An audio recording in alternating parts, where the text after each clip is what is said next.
so we were not recording. So I will say now again that we are now, we started with the verbal system in Akkadian, and the first thing we do is learning the G stem. So the G stem is, it gets its letter from the German Grundstamm, and meaning the basic stem. And that's an equivalent, if you look into other Semitic languages, Hebrew, for example, this would be the equivalent of the Binyan Kal or the Binyan Pa'al, and in Arabic of the first stem out of 10, right? They have not, we give numbers. Students and teachers of Arabic give numbers to the stem. We give letters to the stems, and in Hebrew we say Pa'al, Piel, Nifal, etc. Right? These are the different names. Good. So we started with the what I call prefix-suffix conjugation, but now I saw that the general term is prefix conjugation. I mean, we have a prefix-suffix conjugation and a suffix conjugation. So people don't write all the time prefix hyphen suffix conjugation. They simply say prefix conjugation, taking for granted that you know that there are suffixes in the prefix conjugation as well. And then the suffix conjugation is only suffixes. It has no prefixes, right? And I said, what is the first form we learned? There are 3 different forms in the prefix conjugation in Akkadian, which is a big surprise to you, because you know from Hebrew that there's only 1 form in the prefix conjugation, and that's what you call the imperfect. You, I mean students of Hebrew, biblical Hebrew, you call the imperfect, yiktol, right? But we'll see that matters are a little bit more complicated or than that. But the yiktol, you say, okay, the yiktol is to describe actions which will happen, which didn't start yet. And in Akkadian, I told you that the Iprus form, which is the equivalent,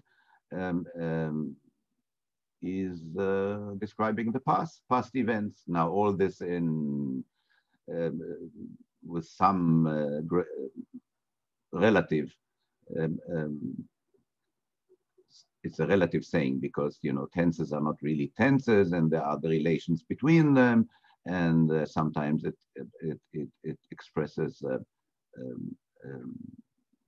different things than the past, and we learn all that. We will learn the syntax, but first we do now the forms, right? But you were surprised. You say like, hey, how is it possible? Dani was surprised at most, I think, but he's not here now. So he said, yeah, but that's the future of it. Now, of course, yiktol is the future, but if you compare yiktol, if you compare it not to yiktol future, but to yiktol inside the form vayiktol, then it is the past. You remember we talked about the vav consecutive, right? Vayiktol is one of the 2 ways to describe past events. One is katal and the other vayiktol. And vayiktol is even more straightforward description of the past, whereas katal is more for a background situation for a vayiktol action described. Yeah, but it's even more than that, Okay, and this I would like now to point out to you, especially because, you know, if it would be only for Akkadian, I would say, okay, we discussed Iprus shortly, and now let's go on to the next to the next form in the prefix conjugation, the one with the gemination, and then to the 3rd form, the one with the taf infix. But let's wait a little bit with that, because it's not very simple. It's not all said about the Hebrew, and as you learn biblical Hebrew, then you might have heard about what I'm going to say now, but it will now become even more meaningful. The form yiktol, that they are actually a yiktol for the future and another one for the past. Okay, so let me just, so listen, we compare our apus, tapus, tapusi, ipus, nipus, tapusa, and ipusu, ipusa. These forms which we call preterite and Akkadian, the past, even if it's sometimes, as I said, not the past. It could be differently also understood, used, but basically that's the past. Then we compare it not to the yiktol here of the future. We compare it to the yiktol in vayiktol, which means something done and the action is ended already, right? This also action ended, and we speak about that as already a past event, okay? And there is a big difference between yiktol of future in Hebrew and yiktol of vayiktol. I don't know if you learned about that. I'll tell it shortly now, okay? And if not, then you'll probably learn about that in the Hebrew classes. The idea is of Hebrew scholars of biblical Hebrew, that this yiktol of the future, the basic, the one you will say yichtov, like in modern Hebrew, yichtov, he will write, had an extra vowel here, a short vowel, and it was actually yiktolu. Have you ever heard about that? Did someone ever hear about that? Or is it completely news, complete new news for you? What do you say? Speak to me. Speak to me. Ani, I mentioned you, and I mentioned you. I was afraid that you will not come. Oh, I'm so sorry, Professor. A meeting ran late. I'm so sorry. You not need to be sorry. No, I was afraid that you will not come because I'm referring to what you expressed surprise that I compare Iprus, the preterite of Akkadian, with Yiktol. And correctly so, Yiktol is the future. Why should I compare two things which are not connected, right? But then I just said, okay, we don't compare it with the Yiktol future. We actually compare it with Vayiktol. So you may say, hey, that's a trick. The difference between Yiktol and Vayiktol is only in the Vav. It's not a trick, okay? And then I asked if someone ever heard that the Yiktol of the future was a different, independent conjugation from the Yiktol of Vayiktol. Has somebody ever heard about that? If not, then it's worth mentioning. Alex, for example, have you heard? Don't be shy. Have you ever heard about that? I understand that they have two different meanings, but the way you said it, I don't think so, that they are two different conjugations. Yeah. I didn't hear that. One is short and one is long. One is short and one is long. All right? Is that it? I would love to hear all about it if you want to. Okay. So, but shortly, because we don't learn Hebrew, certainly not Arabic. But I will start with Arabic because that's really clear.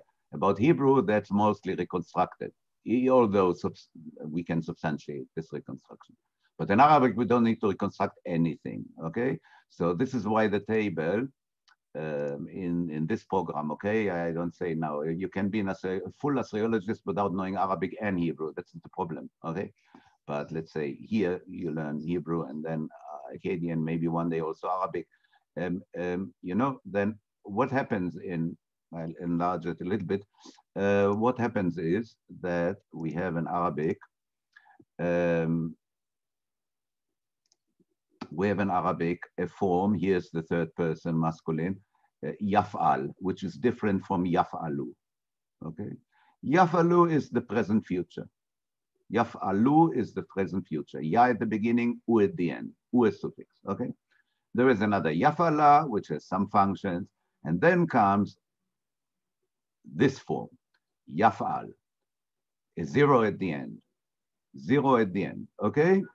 And also the other suffixes are different between the long one and the short one.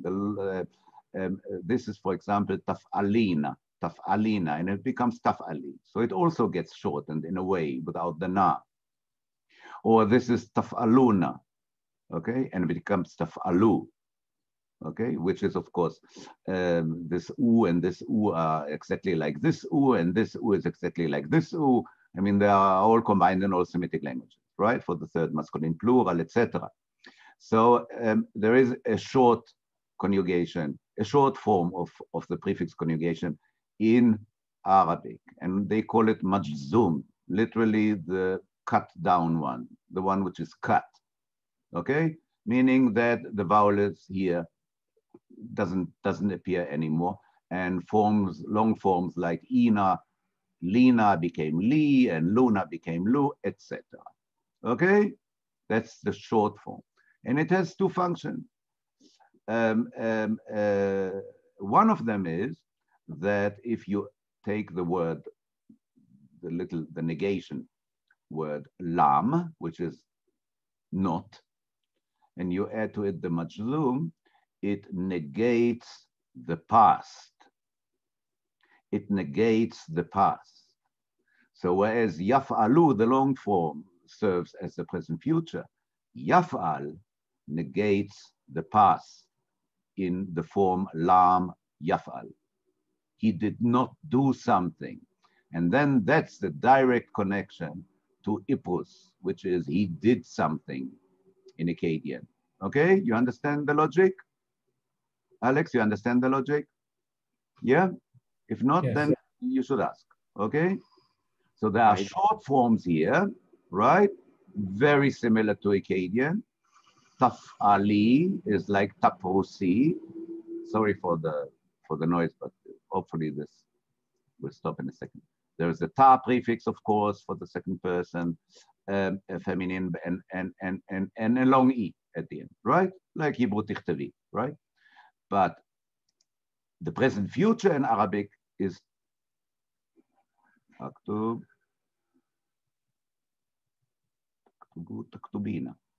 okay? Taktubina. And that's the shorter form.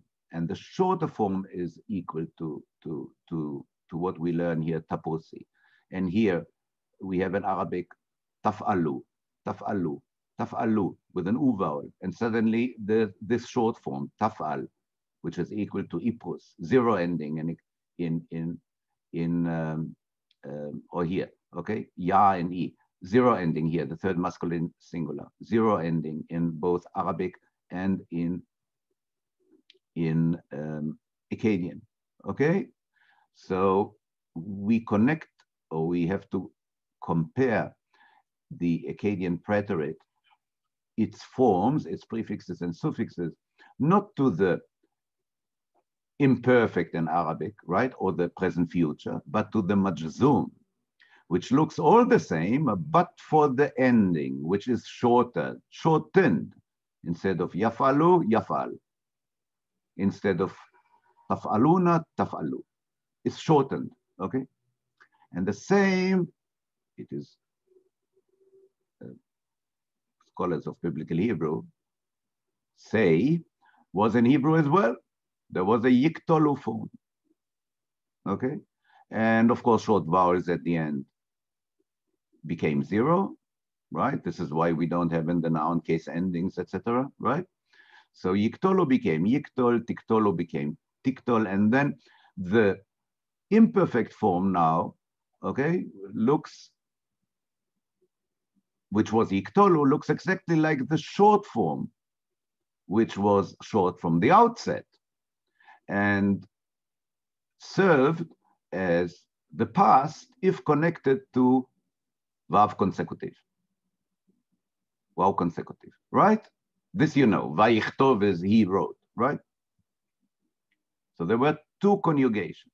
Now you cannot see, you can believe that this was the situation, but you can also ask for proof that this in Hebrew was the situation, right? And the proof is not in the strong verb, in the sound verb.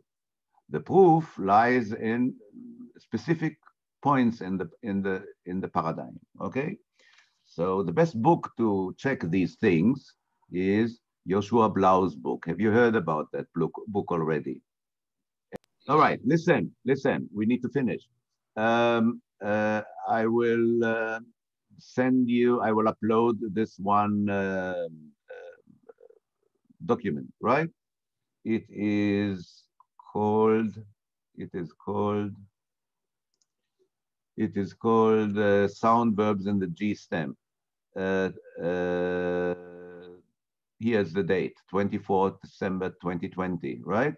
And then, of course, next time we will have an updated one. Then you'll throw away the older version. All right? There are some holes and still there, but still lots of material already there. So you can rehearse it. I would say rehearse it, read it carefully, and try a little bit to learn by heart, okay? Like apus, tapus, tapus, ipus, nipus, tapus, ipus, ipusa, then aparas, taparas, taparas, iparas, niparas, taparasa, iparas, iparasa, aptaras, taptaras, taptaras, taptarsi, iptaras, niptaras, taptarsa, iptarso, iptarsa, then take another one of the, you know, adagal, tadagal, etc. Take another one like agdamar, tagdamar, etc. Zeu. Okay? I know there's Christmas, so no homework, but you can still, even in Christmas, learn a few forms by heart. Right? Seder? And we'll finish all that on Monday. And then we'll do exercise number 3. You'll get exercise number 3 in Kaplis. But if you want, you can look into that already. Exercise of lesson number 3, the first exercise. Okay? That will be the next mission. On Monday, you'll get it. But if you want to look ahead, then why not?